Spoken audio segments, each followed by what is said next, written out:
Chekiwao, Rasvea, Nishina Kausho, Negua, La Valley Katapwe, Doshtin, Maka Opashtali Zuni weekend, Natoshkan por Santa Regina, Egua Nikishito Mona Michifawian, Namita Tain and Lipchikrapo, Nedayanda Mogor, Maka Nuiko Chin. Good evening, everybody. My name is Russ Fayant, and as Kristen said, I'm from the Valley. And I come from a big Métis family from the Valley. And I currently teach at Santa Regina, Nikishna Mahan, Le Métis Studies, Egua Le Langue de Michif, Egua Pimachanan de Michif. I teach Métis Studies. I co-teach a Michif class with our elder who is just here, Irma Klein. And I also teach a class in Métis culture. So I'm drenched in Métis culture. I'm also drenched in sweat because I don't have air conditioning and it's really hot in my house.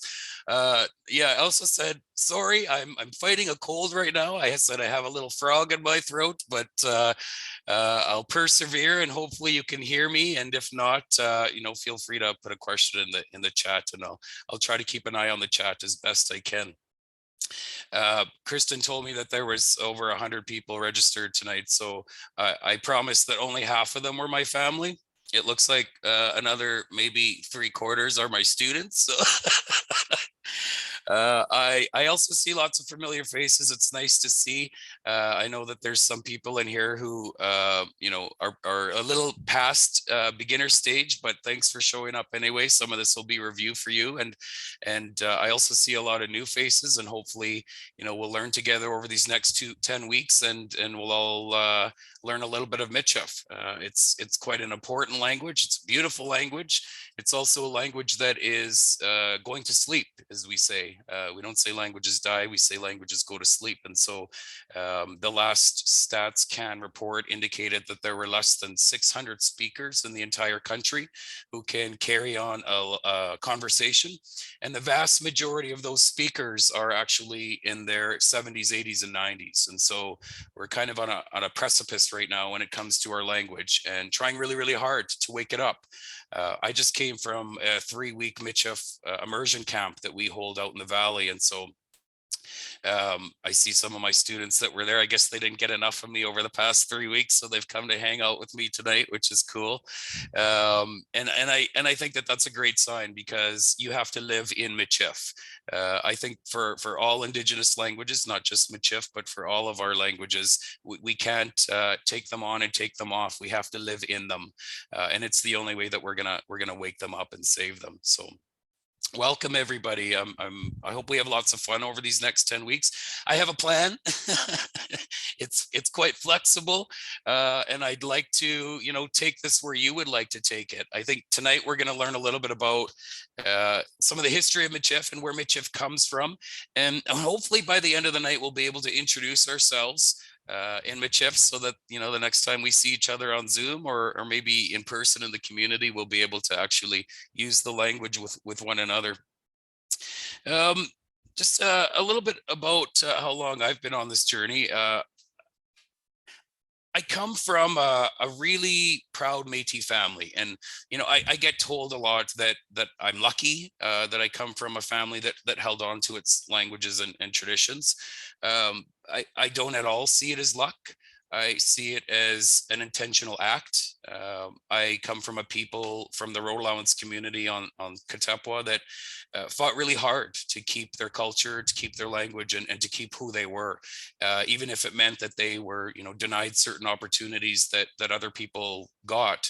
And I certainly understand from a Métis perspective why some people went underground, but I feel incredibly grateful to my ancestors who fought hard to keep our language and to keep our culture alive. And it's really the only reason I have an opportunity today to learn the language myself. Unfortunately, I didn't learn the language growing up. I was born in Regina and grew up my first few years in a little small town called Abernathy, where I was surrounded by Michif speakers and Michif culture, and certainly heard the language growing up. But when we moved to the city, my mom put us in public school, and within the first couple weeks, my brother and my sister and I were put into speech therapy. And I still don't really know why that is. My only assumption is we must have come with wicked Michif accents to school, and the message that my mom got from that act was that it maybe wasn't a good thing to teach your kids the language, which is quite common in Michif families. I think a lot of people of my generation, we heard our parents speak it growing up. It was a language that they spoke amongst themselves, but not so much to us or to outsiders. They were trying to protect us, I think, from the world that told us that Michif wasn't a language, that told us that Michif was bad French or bad Cree. And of course, we've come to understand that Michif is it's neither of those things. It's actually a beautiful, rich language all on its own, similar to our culture being a thing all on its own. So I'm having to, as a person in my 40s, to try to reclaim my language. And I'm working really hard to do that. I would say that I've been studying Michif in earnest for about 6 years.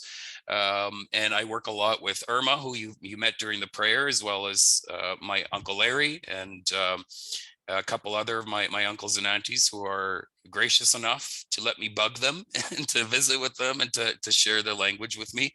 It's something that I work at every single day.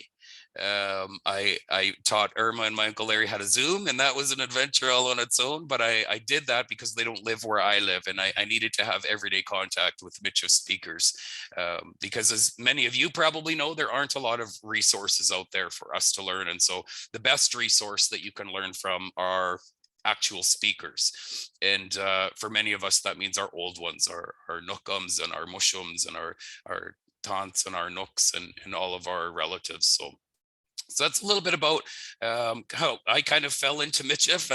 It's not at all something that 20 years ago I kind of thought would become my life, but I think the creator pushes you in directions where you probably should go, and the creator pushed me in this direction, and so a big chunk of my life now is devoted to this language. So um, I would really like to hear from some of you, both the people I'm related to and the people I'm not related to, about what brought you to this class, and maybe a little bit about what are some of your goals over the next 10 weeks. What would you like to walk away with after the end of these 10 weeks? So I'll just open it up, and maybe if you just want to put your hand up.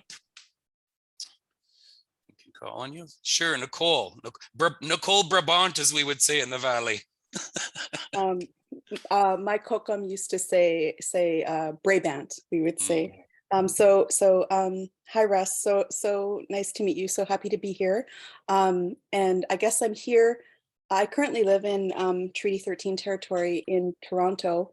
I'm from Regina, and I'm here because it's an amazing opportunity to be able to learn from someone who was also from Katepwa, the same community where my kokum and other kin are from. And it's 9:15 in Toronto. I couldn't pass this up. So a goal would be just, I have one beginner's class that I took last year, just to get better at introducing myself and expressing kinship relations. Marcy. Marcy, tawau. James. Well, I mean, much like you, Russ, I was born into a very rich Métis family and culture, but my upbringing involved none of that.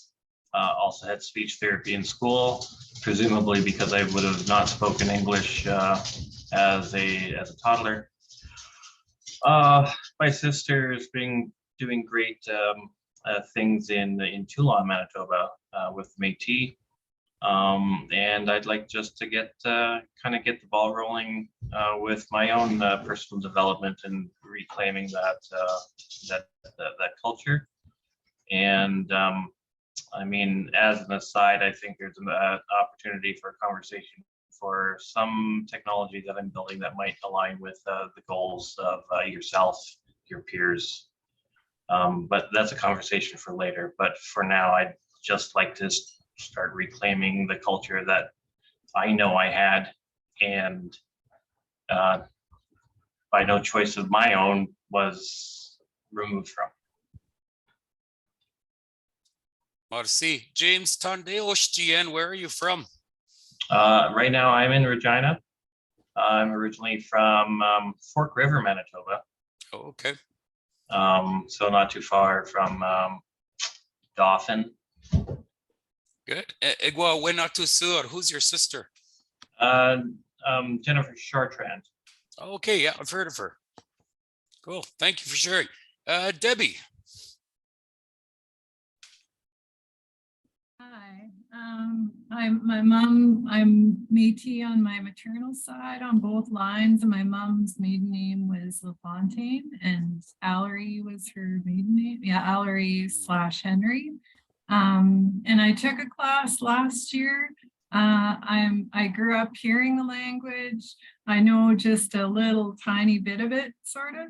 And I just see it as being home, right? It's like, it's home to me. And my mom's been gone now for a long time, for almost 30 years. And I still have, my aunties are all they're passing on and getting older. And, you know, I'm almost 60 myself, and I want my kids to know who they are, and to, you know, to see the process through my life. It's just been, you know, one of working through trauma and embracing who I am. And I'm just, you know, a proud Métis woman, and I see the need for the revitalization and how important language is in terms of the context of our history. Hey, so yeah, I'm here because when I took the class last year, I fell on the ice and hurt myself and couldn't immerse myself in the class as much as I wanted.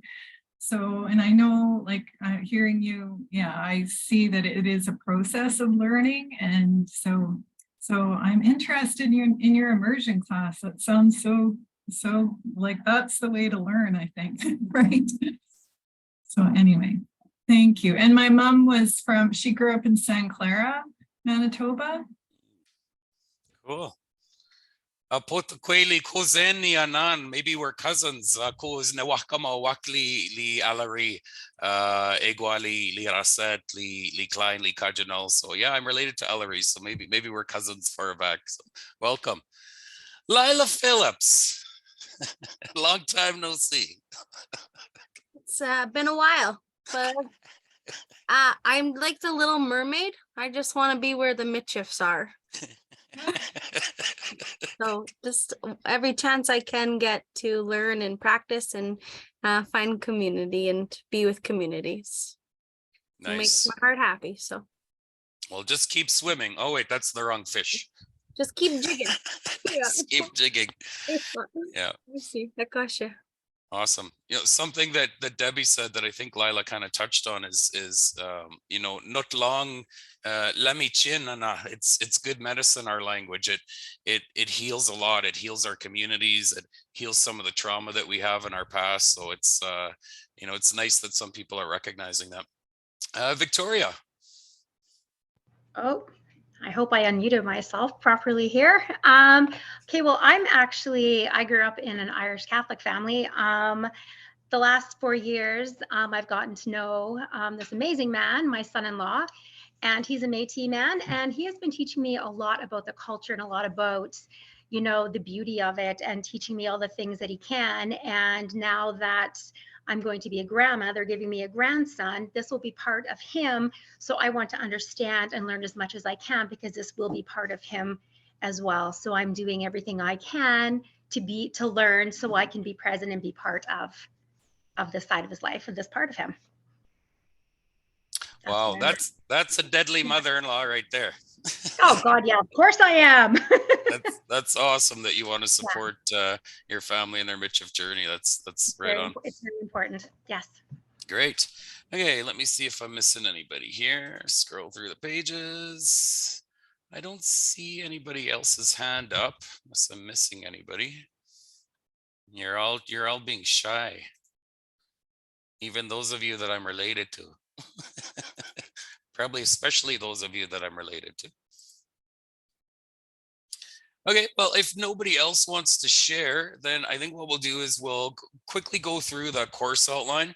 You think you should have all received that in an email that came to you earlier today. Again, it's not something that is Yeah, that's a very fan chuckle. Yes, it is. Yeah, it's also a frog in my throat kind of chuckle. This is not a smoker's chuckle, although I do smoke. Um, where was I going with this? The course outline. It's not set in stone, just like my grandfaces. It's not set in stone. I'm happy to be flexible, and we can sort of gauge from week to week in terms of your progress or in terms of things that you would like to explore. But let's take a look at the course line here that we've got.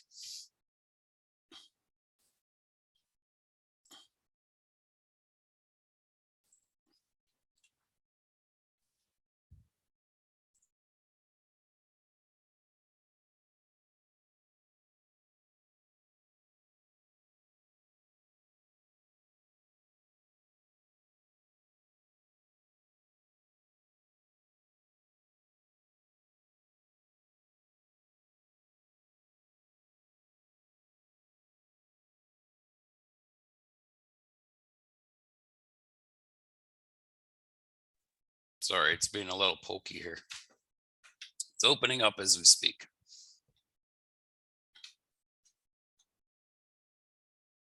While we're waiting for that to open, I'll teach you your first Michif word if you don't know any. Kishashteo. Kishashteo means it's hot. Kishashteo anosh. Okay, so hopefully you can all see my screen here. So today we're going to cover a little bit, of course, about the history of Michif and where it comes from, and hopefully by the end of the class we'll get to introducing ourselves. And I'm a teacher by practice, and so I am big on people trying what they're learning. So I'd love to hear some people actually, sharing some of these words. We are fond of teasing people as Michifs, but we do it in a kind way, and so none of what we'll say will be hopefully discouraging to you. So hopefully people try their best and try out some of the conversation that we've got today. Next week we're going to take a look at. Oh, go ahead. Yep. Not to interrupt you, I'm not sure if you have two monitors. All we can just see is a thing that like your file folder that says course outline lesson 1 and some Okay. PDFs. We don't see Microsoft Word. Let me try this again. Sorry about that. I am not technologically savvy. I'm going to try this again.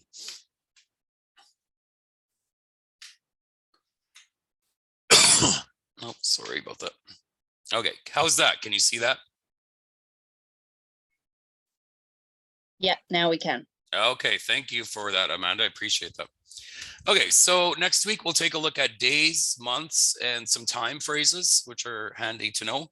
The week of June 20th, we'll look at some colors, some counting, and money, which is an important topic. Namagikwe, l'argent, and Diane. I don't have any money, so it's not a problem for me. The land, plants, animals, and weather. After that, July 4th, we'll learn about clothes and the things that go in those clothes, which are our body parts. Hopefully by the time we get to July 11th, we'll be advanced and we can start to conjugate verbs in Michif. The conjugation of verbs in Michif is quite complex because you're dealing with two completely different language systems. And Michif actually does respect and honor both a French grammar system as well as a Cree grammar system. So it's sort of like learning two languages in one. It's a bonus. The week of July 18th, we'll learn a little bit about celebrations and how we talk about celebrations in Michif. July 25th, we'll learn some things about around the home, objects around the home. This is kind of a handy one because one of the tips that I like to give students when I'm teaching is to label things at home.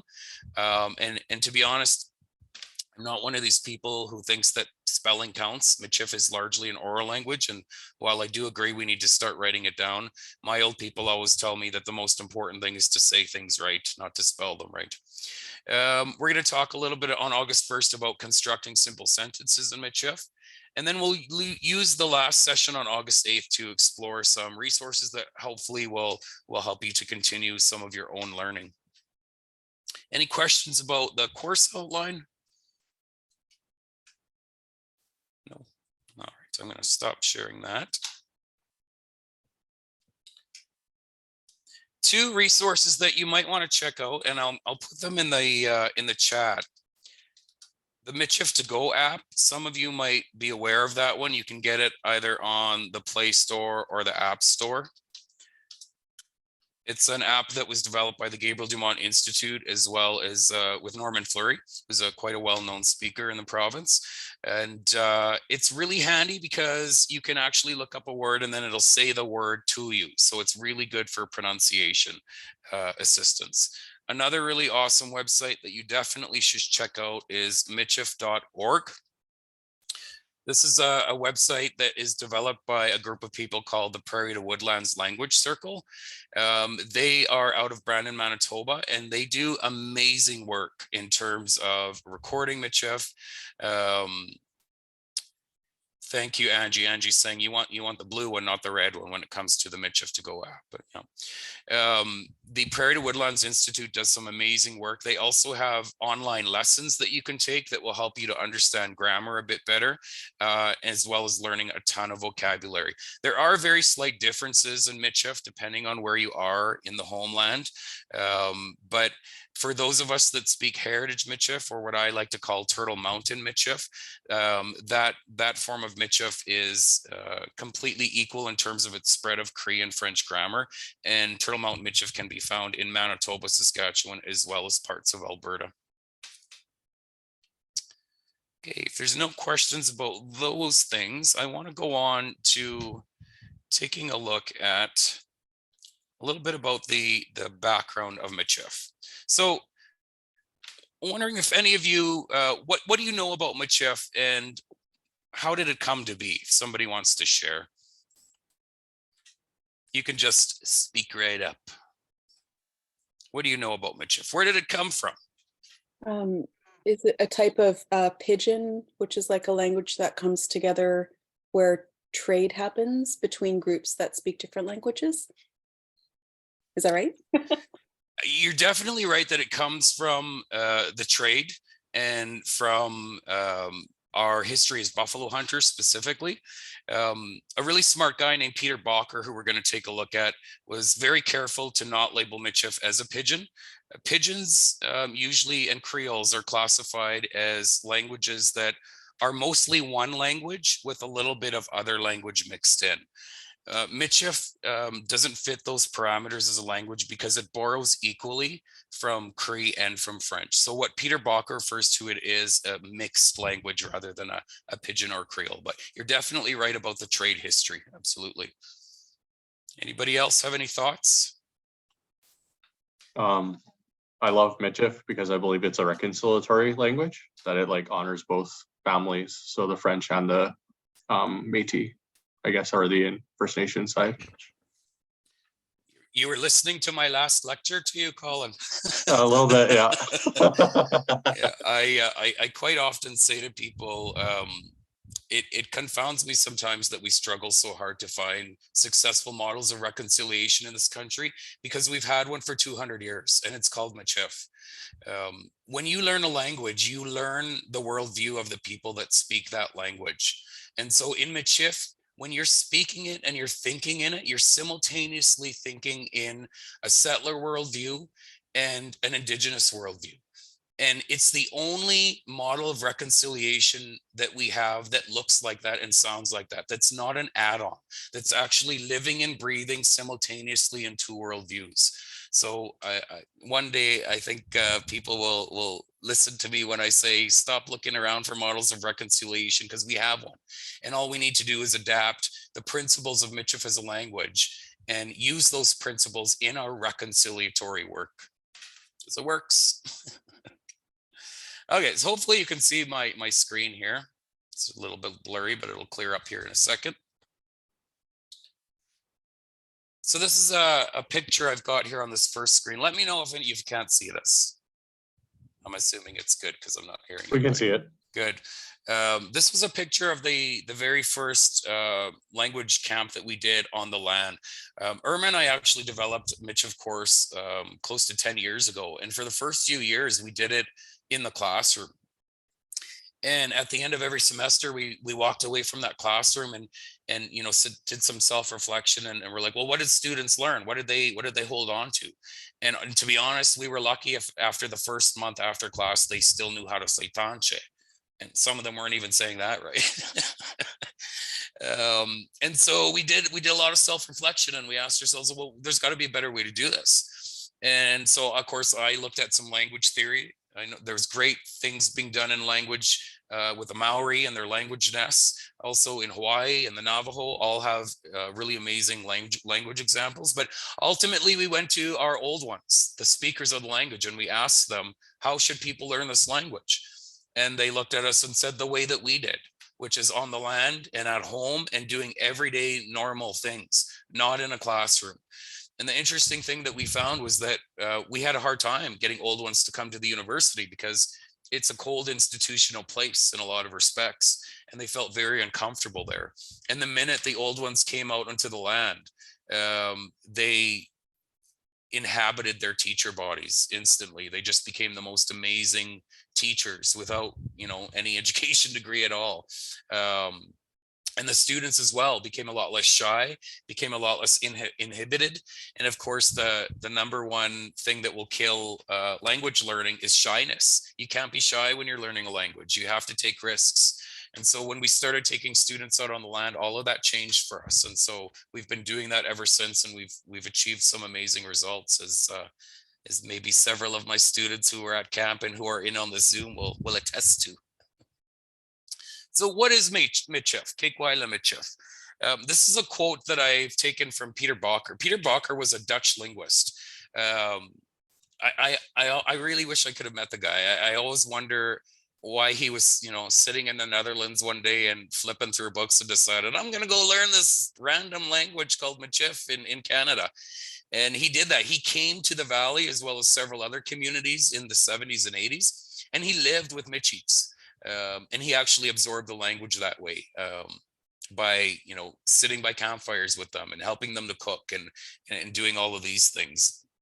And so he wrote a book called Language of Our Own, which is, I highly recommend that book, basically explaining how Michif came to be and why it's not a Pidgin or Creole, why it's a mixed language. So he said Michif is the language the Métis used in the bison hunt and the wintering camps. The mainstay of their lives was their travels into the prairies in search of bison. Since the Métis trace their ancestry to the Saulteaux, Cree, and Assiniboine nations, all speakers of Plains Cree, it is among these tribes that one finds the ancestors of the speakers of Michif. Most of the Métis spoke Ojibwe, Cree, and French. I think this is an important point. We often forget that our Métis ancestors were multilingual people, and Michif was just one of languages that they were speaking. Because of the growing importance of the bison hunt after 1821, this is the year when the fur trade companies merged, there was increasing Métis contact with the Cree-speaking First Nations, and Ojibwe became less important. From the mixed marriages resulting in bilingual children, it was within the hunting camps where Cree was the lingua franca that the mixture of languages became a fixed code and took the form of Cree and French nouns. I often wonder, as somebody who's a linguist in training, why Michif emerged like that. Why not Cree nouns and French verbs? And to be honest, I think it was just that our French ancestors placed more of an importance on material objects and had a lot of material objects that the Cree didn't have. But I also think it's that the Cree had much richer ways of describing things in terms of the land and in terms of relationships. And so it made sense to use Cree verbs and French nouns. That's my theory anyway. Michif was used only as an in-group language of the Métis. It was not used with outsiders. So that is, its existence remained largely unknown to the outside world. The scenario explains a number of factors which have remained enigmatic until now. It explains why Michif today is spoken in locations associated with the early Métis wintering camps on the plains. I think this is an important point because we often think that all Métis people spoke Michif, and that's just not true. Today, we would like that. We would love if all Métis people learned Michif, but it's actually not the traditional language of all Métis people. Some Métis people who were farmers or fishermen only spoke French or Cree because they weren't traveling. They weren't trading with other groups. It was specifically the bison hunting Métis that really developed Michif and that shared Michif and that kept Michif alive in specific wintering communities such as the Qu'Appelle Valley, but also places like Willowbunch, St. Louis, Batoche, of course. It also suggests why only the descendants of the Métis bison hunters, freighters, and itinerant prairie traders speak Michif and not the descendants of the more stationary Métis farmers and fishermen. So again, that comes from a book called A Language of Our Own. And if you're interested in knowing how Peter Bacher learned the language or his thoughts on the language, I highly recommend it. This next slide is I say mitonikia mashteo, which means the silence is deep, because when I hear those stories and I hear the history and I realize that these are my great grandparents. They spoke, you can see my Reset side spoke Cree, Soto, French, Michif, English, and Dakota. On the other side, they spoke Cree, Soto, Nakota, French, English, and Michif. This was not an exception. This was normal for Métis people to speak that many languages.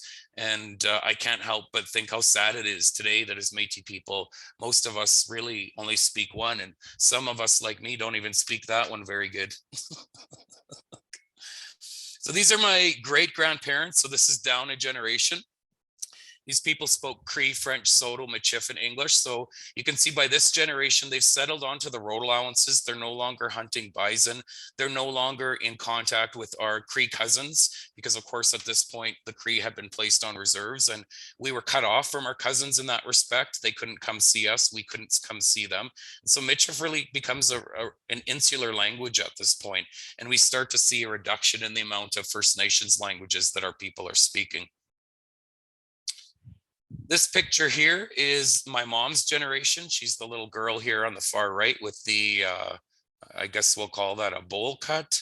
I'm not sure what kind of vibe they were going for here, but we'll call it a road allowance look, I guess. By this generation, these kids are only speaking Michif and a small amount of English. So even though they grew up hearing multiple languages, nobody of this generation actually speaks multiple languages. In fact, many of them have lost Michif, although I don't like to say the word lost, to be honest. I don't think languages are lost. I think languages are taken from people. And so this is the first generation that gets to experience school.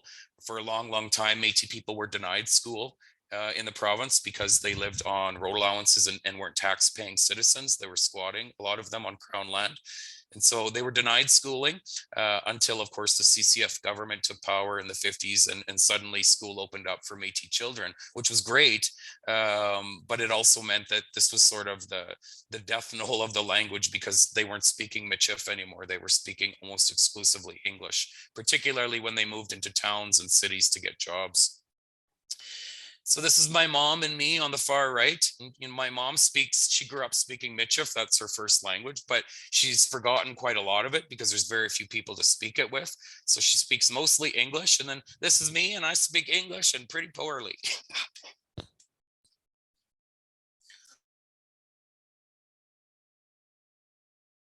In fact, at this point, I might speak better Michif than I speak English. So you can see that was only 3 generations. In 3 generations, we've lost 5 languages. And so it makes me that much more grateful when I am in contact with Métis elders who speak the language, because you can see the erosion of their multilingualism through the generations. So Michif Kayashpi Anush, or Michif, long ago and today. So Michif is really only one of a handful of true mixed languages in the world. And I think ultimately that's why Peter Bacher was kind of obsessed with it. Well, I mean, first of all, it's a beautiful language.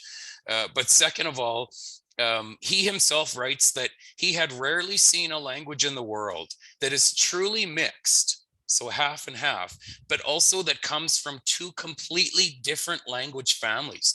The vast majority of mixed languages in the world come from a singular language family. But Michif, of course, comes from the Romance languages, French, and the Algonquin languages, Cree. And Soto as well has an influence on Michif. As I mentioned, the Métis traditionally were multilingual. Michif was a kind of a secret language. It was like our secret code talk. We only used it amongst ourselves. It was once spoken widely wherever we hunted bison. And of course, if you have ever seen a map of the Great Métis bison hunts, they extended across the entirety of the Great Plains of North America. Turtle Mountain Michif or Heritage Michif grew specifically from buffalo hunting culture. As I mentioned earlier, StatsCan says that there are fewer than 600 people. In Saskatchewan, it's about 200 people, and the vast majority of those people are not in the south. They're either Saskatoon or in the north, although there is a strong pocket of speakers still in the Qu'Appelle Valley. But the people are getting old. They're getting up there. In fact, since we started our Michif camp a couple years ago, we've already lost 2 of the speakers that we used to work with.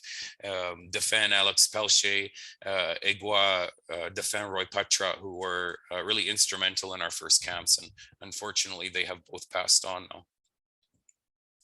So this is just my 2 cents about where we have to go. I think things like this are great. Getting together, getting to know people, sharing resources, learning a few words here and there, awesome.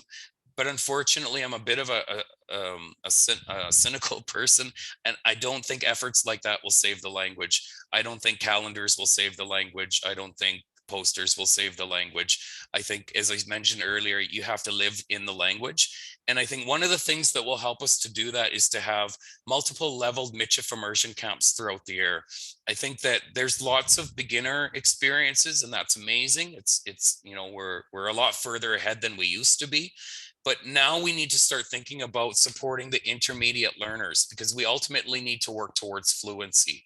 And we're only going to get there if we have beginner, intermediate, and advanced language camps or language experiences.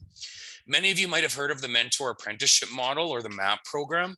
MAP has been proven to be the most successful second language acquisition model in the world, particularly when it comes to Indigenous languages.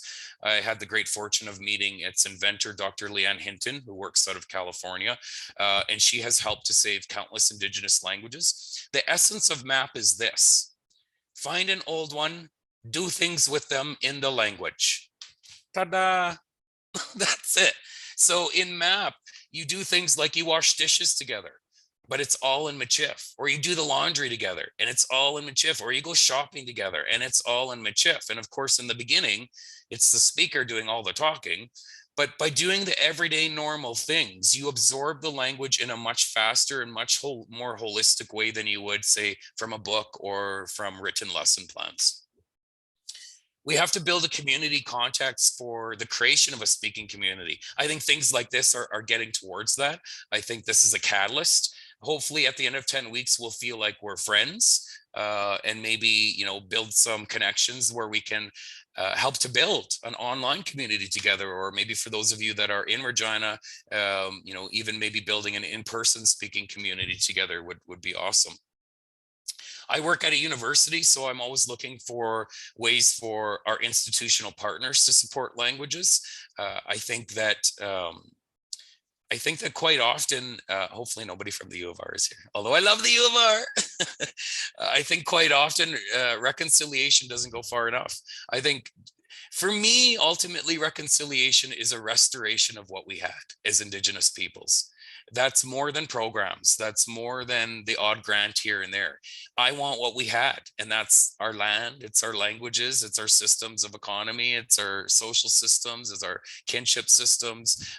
But for me, most importantly, it's language, because for me, all aspects of culture stem from language. So I would love to see a Michif language certificate program be developed at the U of R in partnership with First Nations University of Canada. And I'm on it. I'm trying to find partners to work with to get on this, because I think it's important. And also the creation of urban Michif learning spaces. I think that, you know, we do have these pockets in rural communities of speakers, which is cool, but the vast majority of us Michifs live in urban centers, and we need to take the burden off of our old ones in our rural communities and start putting it on ourselves, putting the onus on ourselves, and start creating, you know, kitchen table contexts in an urban setting. And that can be going for coffee with people. It could be people having kitchen table parties and only Michif being spoken. But I think there's ways for us to do that. I also think we need to work towards self-determining Michif spaces. And for me, that means immersion schools. I think immersion schools, particularly French immersion, that's the context most of us are familiar with, they're successful and they work. So why not adopt that model? And I think for us to have Michif immersion schools, ultimately it has to come from parents. it has to come from communities who have to advocate to the school divisions for these spaces to be created.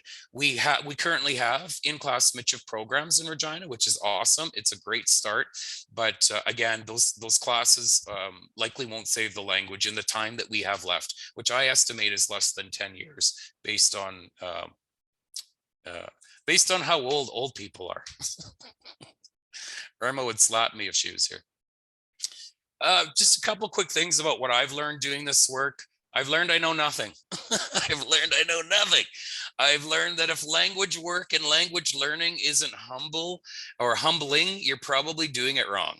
And if you are sincere about this journey of learning Michif, you're gonna stumble, you're gonna get laughed at probably, you're gonna say some words that are you're gonna trip over your tongue and your lips, and you're gonna get to a point where you want to give up. But all of that is good, and all of that is correct, and all of that is the process that every learner I've known of Michif has gone through. So I encourage you to just embrace it, embrace the struggle. I think any effort is better than none, but as I said, I think some efforts are better than others.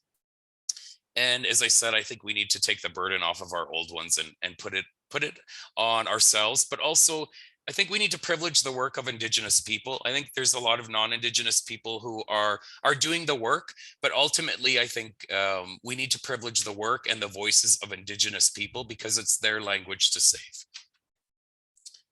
And just real quickly, some other things I've learned: we don't have to reinvent the wheel. As I said, French immersion seems like a successful model, so why don't we use it? Intergenerational partnerships work. One of the biggest pieces of advice I give my students is find your old people. They're going to tell you they don't know the language. They're going to tell you they've never heard a language. They do. They're lying to you. You know, as I mentioned, for many, many years, our people were told this was not a good language. So some of them are a little shy. But when you come to them with a sense of pride and you come to them with a sense of humility, eventually you will find an uncle, an auntie, a kokam, a mushum, somebody who knows this language and will be willing to help you out. And lastly, policy is good. It's good to have policy. It's good to have funding. But as Dr. Leanne Hinton told me, not having money, not having policy never stopped them from learning their language. All you really need is a kitchen table and a cup of tea. Okay, I'm gonna stop that one here, and hopefully we can get into some learning now that I've talked your ears off here. But any questions about the history of Michif or where it comes from? I'm just going to take a quick look at the chat, make sure I didn't miss anything.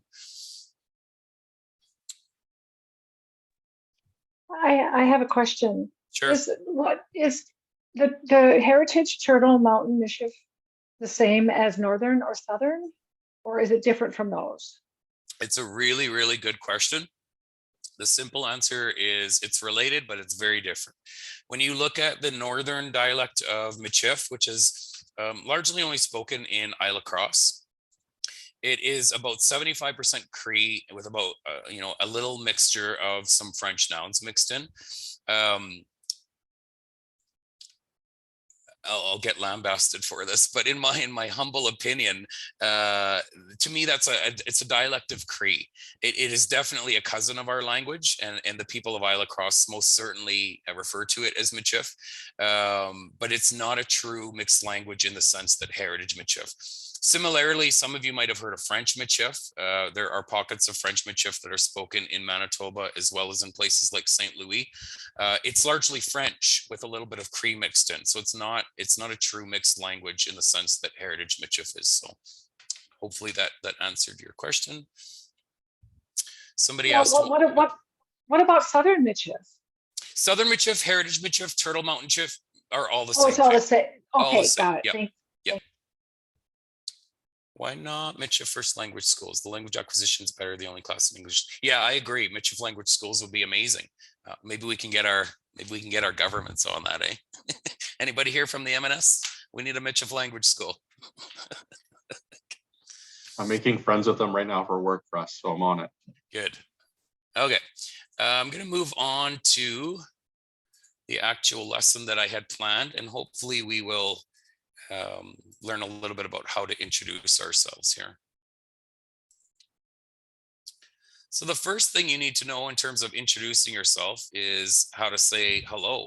Now, most of you probably know that you say tanche, but the word tanche doesn't actually mean hello. It means how are you?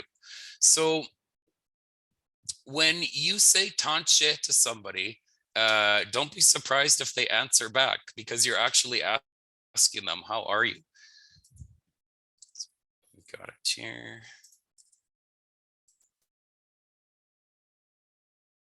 Okay. Denise, give me a thumbs up if you can see that. All right. Okay.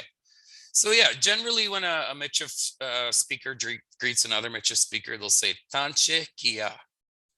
So you can try that with if you're muted. I'll ask you to mute just so we don't have everybody speaking at once. It's tanche kia. Tanche kia. How are you? There's lots of ways that you can answer that. So if you look on the right-hand side here, 98% of the time, a Michif speaker will answer with namanandao. Namanandao. I find it really useful to chunk the word into syllables. Na, man, nan, dao.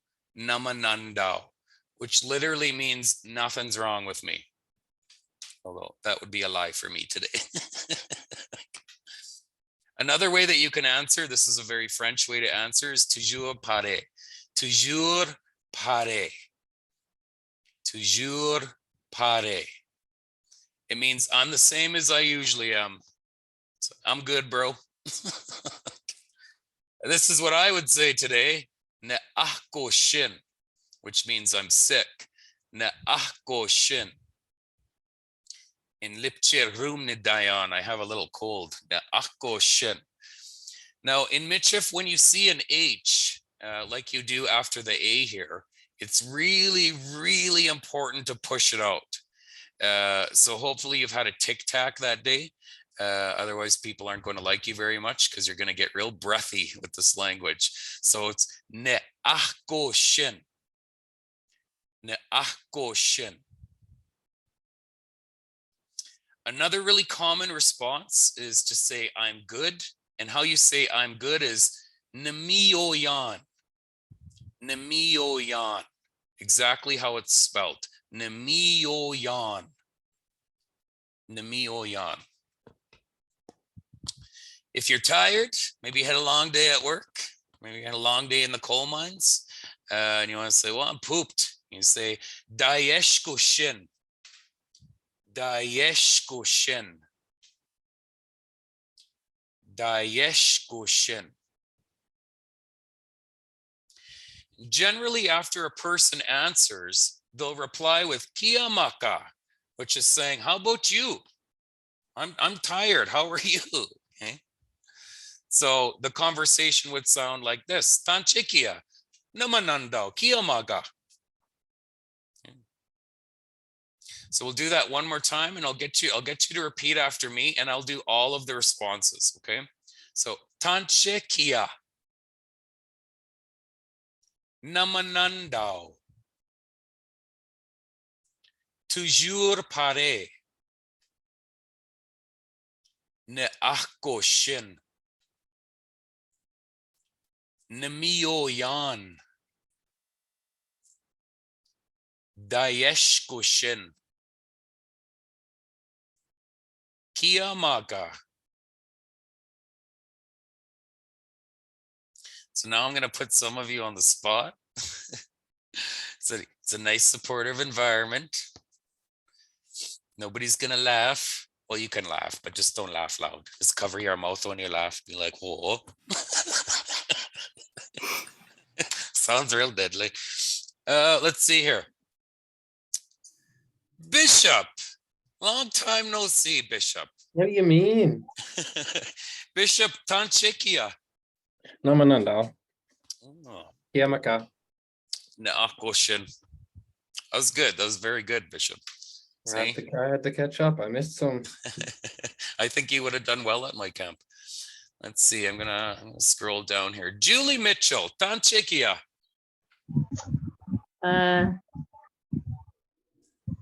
Namanad Namanada. Good.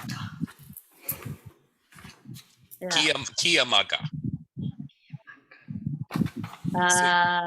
So you would ask me, Julie, Kiyamaka. Kiyamaka. Oh, Dayeshko-shin. I'm tired. That's good. Shailene, my old friend. How are you, Shailene? Don Chikia. Oh boy.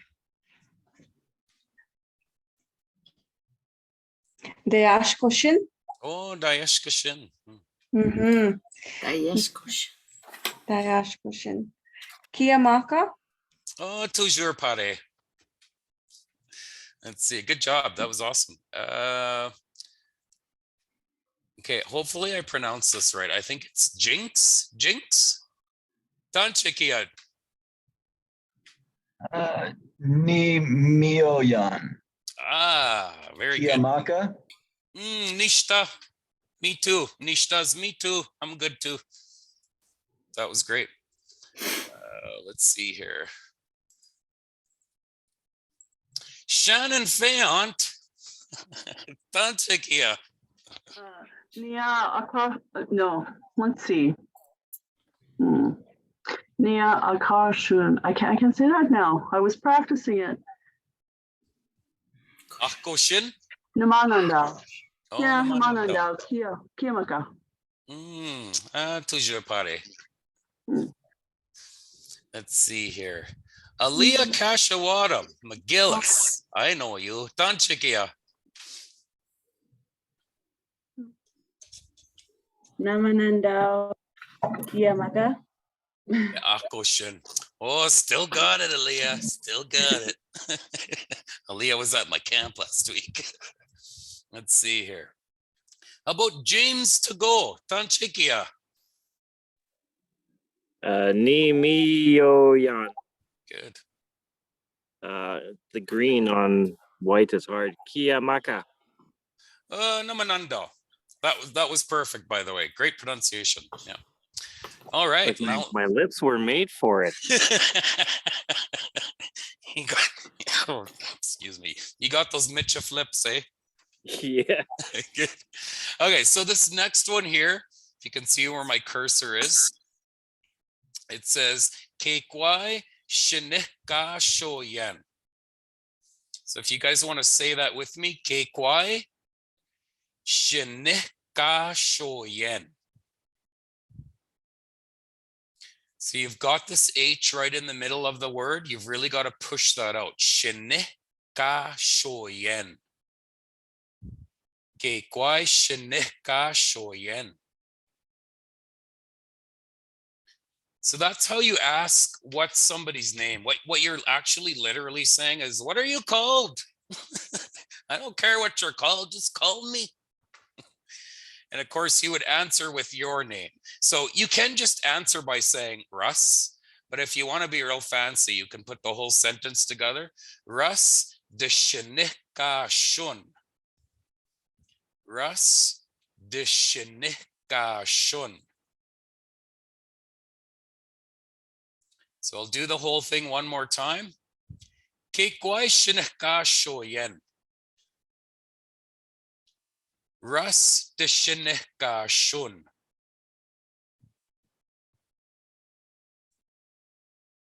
Okay, I'm gonna pick on somebody. Karen G. What up, G? Kekwai Shinika Shoyen. Hi, Russ. How are you? Naako Shin Agwakia. How are you? Already I failed. Okay. So I asked you, Kekwai Shinika Shoyen.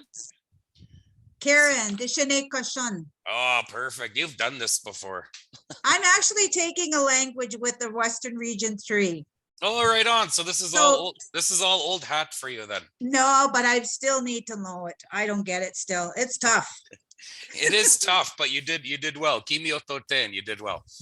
Let's see. Elizabeth Beston. Kekwai Shinika Shoyen. I am so lost on this. So can you see where my cursor is? Yeah. So you're gonna say your name instead of my name, Okay. and then Dishinikashun. Dinishinakashun, Elizabeth. Yeah, that's good. That's so hard. Takes practice. You'll get there. Oh yeah. Okay, let's see. Holden. Kekwai Shinakasho yan. Holden Deshikashun. That's pretty good. Dishinikashun. Dishinkashun. Dishinikashun. Shinikashun. Okay. There you go. You got it. Let's see. Ashley Hayden. Kekwai Shinakasho yan.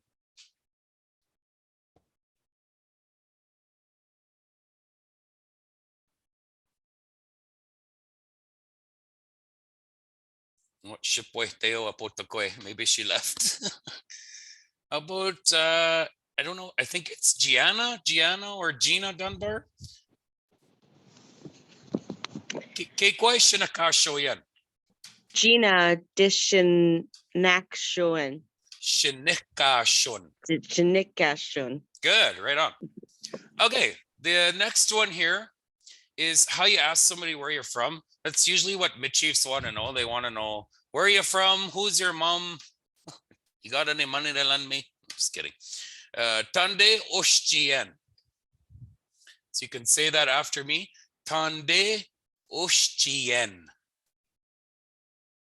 Tande Oshchien. So the word Tande means where in Michif. And Oshchien means you from. Where are you from? Okay. So I'm from the Katepwa Valley or the Capel Valley. So I would say La Vallée Katepwe Doshchin. La Vallée Katepwe Doshchin. So again, you're not saying where you live. You're saying where are your people from?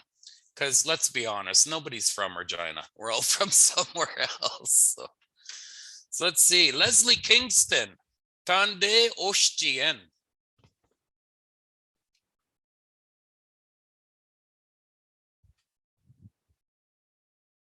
Mute. Okay. Lebret Doshin. Ah, perfect. Good job. Shanna Graham. Tande Oshchien. Sure, you give me the hard one. Regina de Ushin. You're not really from Regina, are you? Well, Ottawa. Okay, cool. And the last two we'll just do real quick because I see we're running out of time here. This one here is where you're asking somebody where they actually live. And so it's Tande Wikien. Tande Wikien. So I live in Regina, so I would say Opashtauli Zuni Weekend. You can say Regina, or if you just want to say Regina, you could do that too. But Michifs would pronounce Regina as Regina. I actually say Opashtauli Zu, which means pile of bones. Opashtauli Zuni Weekend. And the last one here is, what do you do? Someone wants to get nosy. They want to know what kind of work you do. Kekwai Totaman. Kekwai Totaman. What do you do? So you can answer this in two ways. You can say what you are. So I'm a teacher. A teacher is a noun. So that's going to come from French. So I would say, en maître d'école nia. I'm a teacher. En maître d'école nia. Or you can say where you work. The verb to work is atoshka. So I would say ne atoshkan por Suntep. I work for Suntep. Na atoshkan por Suntep. Maka egwa na atoshkan por Regina. I said, but right now I'm working for the city of Regina. So really, really quickly, This is what a full introduction would sound like and look like. And hopefully you can practice this for next class, and we'll get some people to introduce themselves. All you have to do is swap out the yellow to whatever applies to you. So it's, if you're saying hello to one person, you say tanche kia.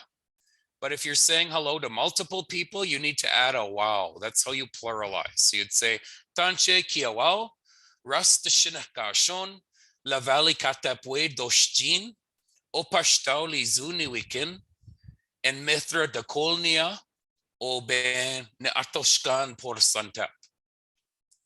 So I'll do it one more time in case you want to really listen to the recording lots of times and get real good. Tanche kiawao, ras de shineka shon, lavali katapwe doshjin, opashtauli zu ne weekend, in methra de kol nia. Or you can say na atoshkan por santep. Good to go. Yeah, so check that out over the next week, practice it up, listen to the recording, and hopefully we'll have a few of you try it out next class.